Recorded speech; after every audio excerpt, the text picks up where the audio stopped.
comment ça va? Ça fait longtemps. Et entre-temps, je suis devenue animatrice en centre de loisirs avec des enfants de 3 ans. Ouais! Et ça m'a permis d'avoir plein d'anecdotes et observations à vous raconter, car travailler avec des enfants, c'est spécial. Soyons honnêtes, se faire belle dans ce métier est une horrible perte de temps, car les enfants ont tendance à tout salir. J'ai essayé une fois et on m'a tiré les cheveux, on m'a tiré mon jean et on m'a craché dessus, sur le visage, avec la bouche ouverte. Oh. Restons dans l'honnêteté, bien que cette phrase vous paraîtra ironique dans quelques secondes. Je suis une fille de 18 ans qui a des goûts d'enfant, donc les légumes de la cantine, c'est pas pour moi. Et c'est là que je devais mettre en place tous mes talents d'actrice pour faire croire que je trouvais ça bon. Parce que bon, c'est des enfants, faut donner le bon exemple. Alors que perso, c'est mort que je mange ça.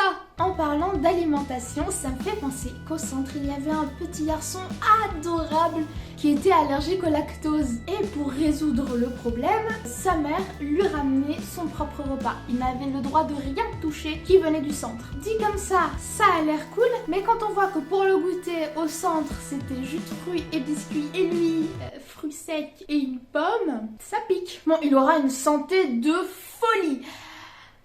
Mais ça pique. Et il avait une mère assez particulière. Exemple, un jour on a organisé un goûter et chaque enfant devait venir au centre avec son propre déguisement. Et lui, il n'en avait pas. Donc on a dû lui prêter ceux du centre. Et le problème, c'est que tous les déguisements étaient pris, sauf un. Donc le jeune petit garçon a passé le goûter avec une magnifique robe la Reine des Neiges. Bon, un garçon a le droit de porter une robe, surtout à 3 ans. Mais pour éviter tout futur complexe, je l'ai complimenté sur sa tenue. C'était le retour du mode actrice. Mais bon, ce mode actrice, on en a besoin avec eux. Bah oui, il faut créer un monde imaginaire, leur donner le bon exemple, faire mine de comprendre ce qu'ils racontent et aussi cacher notre favoritisme. Car oui, les histoires en mode oui, on vous aime tous pareil, il n'y a aucune différence. C'est un mensonge. Perso, j'avais des favoris et d'autres où je devais dégainer le mode actrice. Faut savoir que quand je m'asseyais pour spectacle, peu importe, les enfants avaient tendance à venir s'asseoir sur chacune de mes jambes. C'était adorable. Mais un jour, une élève un peu spéciale, grande et lourde, comme si elle avait mangé 4 de ses camarades, et criant sans arrêt, est venue pour s'asseoir sur moi. Je ne devais pas faire de différence, donc j'allais pas lui dire non, alors que ses camarades, oui. Elle vient, je ne sentais plus ma jambe, car oui, je suis forte, mais pas tant que ça. Donc, et là, elle s'est balancée en arrière en criant et je suis restée plaquée au sol. Mon bras, il était mort. Hein. J'ai essayé de toutes mes forces de le relever, sans succès. Il y avait aussi une charmante petite fille. C'était un mélange entre... Fais ton grain. Et... Krasowski, vous n'avez pas remis votre rapport hier soir. En une semaine de travail, je ne l'ai pas vu ne serait-ce qu'une seule fois sourire. Ah si, une fois. Quand on jouait à la prison, elle mettait un malin plaisir à me foutre en prison et à m'enfermer à clé.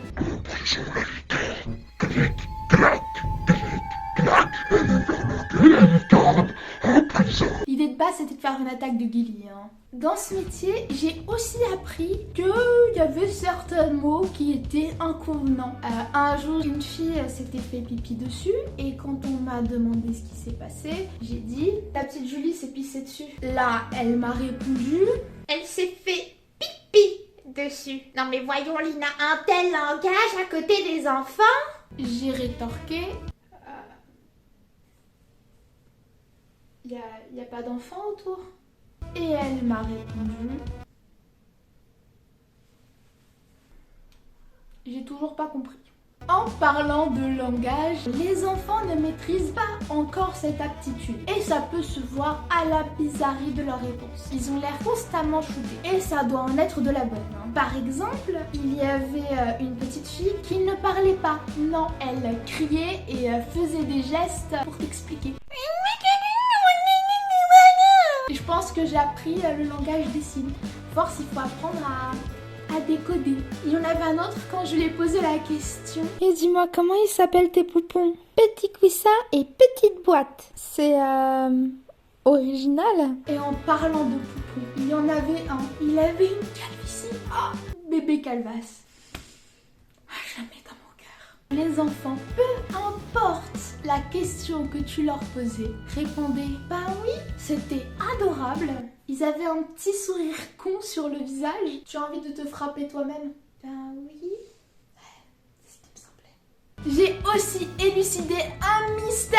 Dans plusieurs films, on voit des personnages qui deviennent tout à fait méconnaissables pour les autres, juste en ajoutant un petit accessoire. Chose pas du tout plausible dans la réalité. Eh bien, pour les enfants, ça l'est. Je devais me déguiser en licorne, donc je me faisais appeler Lily la licorne. Pas très original, je vous l'accorde. Et il y avait une petite fille, ma chouchoute. Quand j'étais déguisée, elle me disait « Mais elle est où, Lina ?» Et quand j'étais en... Lina, elle me disait « Mais elle est où la licorne ?» Eh bien, elle est devant toi. Je trouvais ça très naïf, mais adorable. Et ça a aussi peur pour rien, un enfant. Et je peux pas trop juger parce que j'étais pareil. Mais un jour, on est allé voir un Disney. Le film n'avait pas encore commencé, il y avait juste le logo. Sur pause, qu'un enfant vient me voir et me dit « Lina, j'ai peur !» Mais c'est un Disney et il n'a même pas encore commencé. Ouais bah je l'ai rassuré, je lui ai fait un gros câlin, tu vois, petit attends, t'inquiète, t'as pas à avoir peur, je suis juste à côté, je vais te protéger de Cendrillon. Mais en parlant de Disney, ça m'a bien sauvée, étant donné que quand on travaille avec des enfants, il faut connaître plein de chansons pour pouvoir les occuper constamment. Mais j'ai quand même dû écouter des comptines, et beaucoup de comptines. Et c'est là que je me suis rendu compte qu'il y a pas mal de comptines qui sont pas très normales. Mais ça, c'est le sujet de la prochaine vidéo. En tout cas, même si j'ai pas mal critiqué ce travail dans cette vidéo, en réalité, j'ai vraiment beaucoup aimé l'exercer. J'ai passé de super moments avec les enfants à faire plein d'activités, de la peinture, des gâteaux, courir, se balader. Ça m'a permis de renouer avec mon âme d'enfant. Si j'ai l'occasion de retravailler là-dedans, je le referai avec un grand plaisir. Il n'y avait aucun enfant que je détestais. Ils ont tous une petite place dans mon corazon. J'espère que cette vidéo vous aura plu. Si c'est le cas, n'oubliez pas de la liker, de la partager, de la commenter et de vous abonner. Il y aura une petite flèche qui va vous diriger vers le bouton pour vous abonner. Et n'oubliez pas de cliquer, please. En tout cas, je vous dis à très bientôt. Gardez le smile.